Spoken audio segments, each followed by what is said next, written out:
Welcome to the Get Published podcast, sponsored by Brodie Consulting Group. To get more information about our coaching, publishing, executive ghostwriting, and podcast production services, go to getpublishedpodcast.com. Hello, I am Paul Brodie, and thank you for joining us for another episode of the Get Published podcast, where we help authors get published with a proven system that works. Today, we're being joined by Laura Petersen, author of Permission to Write a Brand Building Book, 9 Myths Holding You Back from More Exposure and Making a Greater Impact. Laura, welcome to the show. Thanks so much for having me, Paul. Are you ready to get started? Oh yeah, let's do it. I'm always ready. All right. Question number 1. What is the one piece of advice that you would give to a first-time author who is currently writing their book? Okay, so first-time authors, I would say you probably have a little bit of imposter syndrome weighing on your mind. And so I would say put that aside. In the past, okay, let me say this. There's magic around books, and I believe right now is the golden age of self-publishing, because in the past you had to have a big publishing house from New York City or whatever tap you on the shoulder and say, yes, you're allowed to write a book. You probably had to be super wealthy or super famous already, or just really, really lucky. But those days are over. Anyone can choose to put their knowledge, their lessons, their experiences, and their stories out into the world. And because of that, we sometimes get a little nervous, like, no one's giving me permission to do it. And so we start having that imposter syndrome, but put that to the side. You have amazing things to share that only you can help a certain set of audience out there waiting to get that information. So take advantage of the magic that is still sparkling around books and push through that. Yeah, I truly believe every single person out there, everyone has a story in them. Mm-hmm. Multiple stories. And I mean, even trust me, I have, at the time of this recording, I have 2 books published, and I have a million more in my brain ready to go. I'm not at 14 like you yet, but I will be. And I've definitely felt that imposter syndrome time and time again. But every time I put out a book or put out a podcast or speak on stage, somebody comes up to me and they say, thank you so much for sharing that. It's exactly what I needed to hear at that moment. And so by staying small, by hiding away, by thinking we're not good enough and slowing ourselves down, we are not serving anybody. So just put it out there, forget what haters may or may not say, and think about the people that you can impact. Yeah, my philosophy has always been about the power of one. If I can just help one person with a book, with a talk, with anything that we're doing, if we can just help one person, then it's all worth it. Agreed so much, 100%. Well, what do you feel is the hardest part about getting published? Self-publishing is easier than it's ever been before, but that doesn't mean there is only one step, check a box, you're done. So I think that the hardest part to getting published is just to know where to start and know what resources to trust. And sometimes you go down that Googling rabbit hole and you can end up spending weeks just trying to find the answer to something. And all the information is just like from 2004 or whatever. So I think the smartest thing to do is to find someone that you trust, that you look up to, whether that's you, Paul, or me with my stuff, or somebody else, doesn't matter, but find someone who already has a roadmap and has gone through it again and again and can help you streamline everything so you don't get overwhelmed and make the book take years or just never do it at all.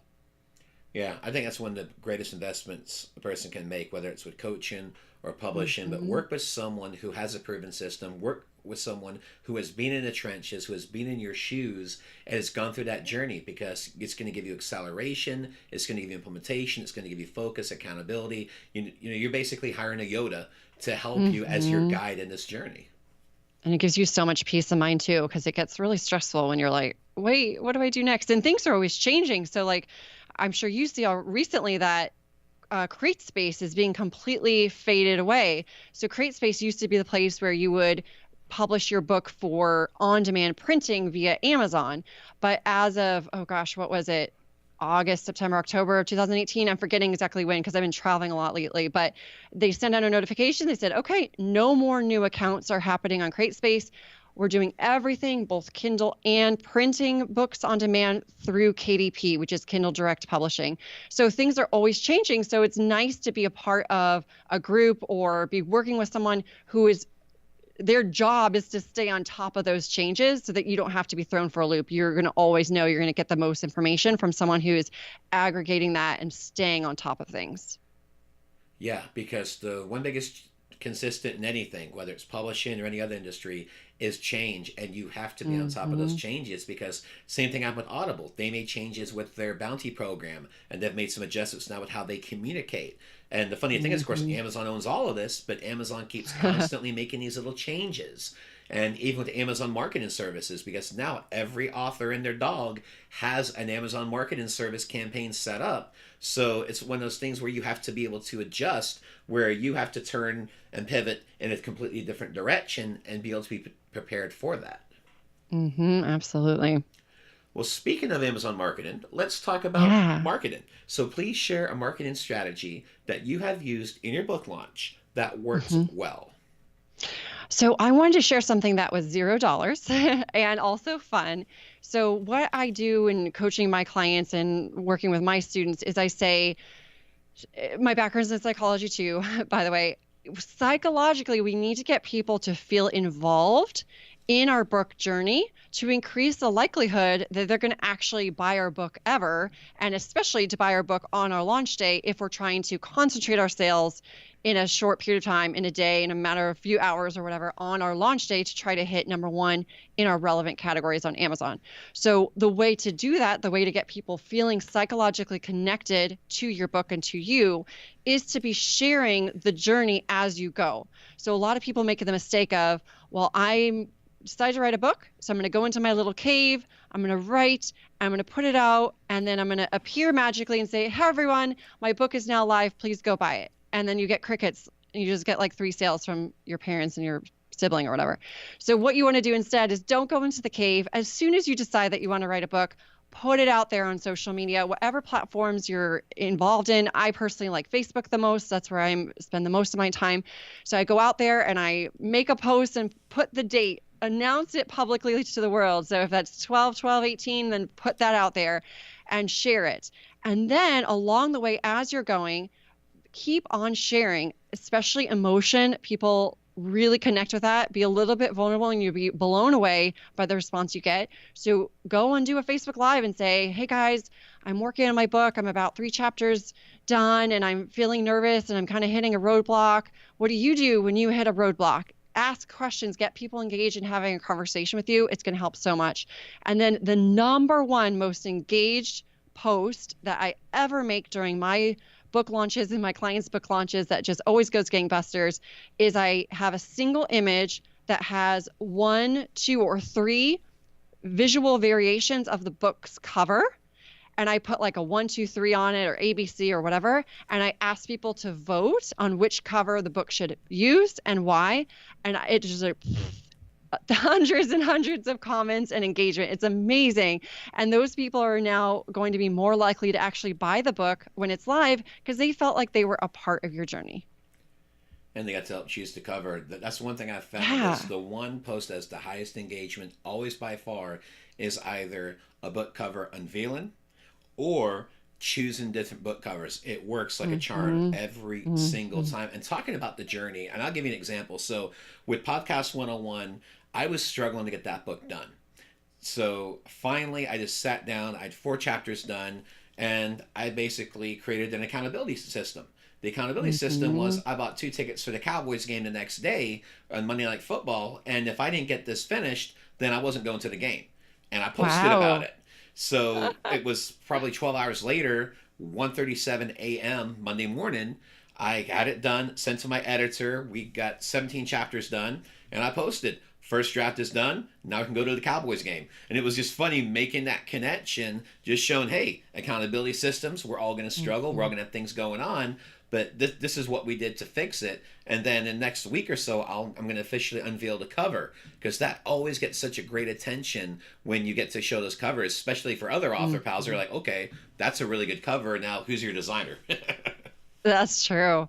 Yeah, I think I know I always get in my head like, I can't share anything unless it's already perfect, but just put that aside. No one cares about perfection. It's not even a possible goal anyway. So just share the journey as you're going, the ups, downs, and everything in between, and people are going to love you for it. Yeah, there's two mantras I always teach my clients. One, done is better than perfect. And two, don't Yes, be afraid to take the plunge. I love it. Well, let's talk about your favorite book. So, what is your favorite book, and what was the number one thing that you learned from it? Oh, that's so hard. So I kind of have two. So, the number one book that has changed my life, which isn't exactly the question you asked, I'll say first, is Rich Dad Poor Dad by Robert Kiyosaki. Because I previously thought, oh, all you have to do is, you know, get high grades in school, get A's, check all the boxes, do all the perfect scores, and then go to the best school possible, get the best job you can, and climb the ladder. In my case, I was also thinking about doing a PhD in psychology and just staying in academia. But after I read that book, I was like, there's so much more to life. There's starting your own business and there's investing in real estate and all these amazing things. So that was a huge pivotal book for me. But if I had to fully answer my favorite book, it would be The 4 Hour Workweek by Tim Ferriss. And I have to say, I am nowhere close to a 4 hour work week. I wish I were. But that book just keeps on helping me to remember that it's important to delete what isn't necessary. So get rid of it, eliminate stuff that you're just spinning your wheels and it's not moving your business forward. To automate what you can. So instead of doing a repetitive task, is there some kind of program or system that can do it? And then to also delegate. So to hire more people on your team and get more stuff off your plate so you can do the important things that move your brand and business forward. Yes, and that was one of the biggest lessons I had to learn, and that was to hire a team because Yes. it lets you focus on the creative side of the company, which should be your greatest strength as a CEO of a company, and then letting your team take care of the day-to-day operations. Get someone to run your operations so you can focus on the marketing, the content creation. It's Hmm. just life changing, that little difference. And I hired my VP of customer relations just a couple of weeks ago, and just in the last 2 weeks, there's such a difference it has made having that additional support. That's amazing. Hmm. And for a final question, what is your favorite quote and why? Oh, so many amazing quotes. But I think that the one that I always come back to is paraphrased somehow, you are the average of the 5 people you spend the most time with. I really take that to heart because whether that's family or friends or business people or whatever, like if you're trying to become a podcaster, hang out with more podcasters. If you want to write a book, hang out with authors. If you want to be a business owner, hang out with people who are or already have a business. You want to be surrounded by people who are going to encourage your dreams and even help you pull together the right resources when you get stuck. So doesn't mean never talk to your family again, but if you have a family that is zero entrepreneurs and you really want to start a business, if you're always hanging around them, anytime you hit a roadblock in your journey, they're going to be like, oh, you should probably just get a job. It's safer. Because that's the only thing that they know. And that's the best advice they possibly can give. And they mean the best, but it's not going to actually help you. So, and that also comes with like positivity and negativity thinking. So really analyze who you're spending a lot of time with and fade some out and increase the time you spend with people who are going to really help you push forward and do more and have a bigger impact. Yeah, I can't agree enough with you on that. So, and for those people that are looking for a circle, business owners, join a networking group, join your local chamber of Hmm. commerce, be around like-minded people because it's going to make such a huge difference when you're working 80 hours a week and your friends are working 80 hours a week. It helps connect and with what you want to build for the future. Absolutely. Well, Laura, I want to thank you for being a guest on the show. What is the best way for people to find you online? Yeah, you can go to copythatpops.com. That's sort of the central hub for everything. So copy is like writing, and that pops is all around psychology applied to improving our writing, whether that's short form or long form like books. Well, Laura, I want to thank you once again for being on the show, and I wish you all the best in your author journey Thank you ahead. so. Oh, thank you so much. Thanks again for joining us today. To learn more about how you can be featured in our brand new Get Published business book, go to getpublishedpodcast.com.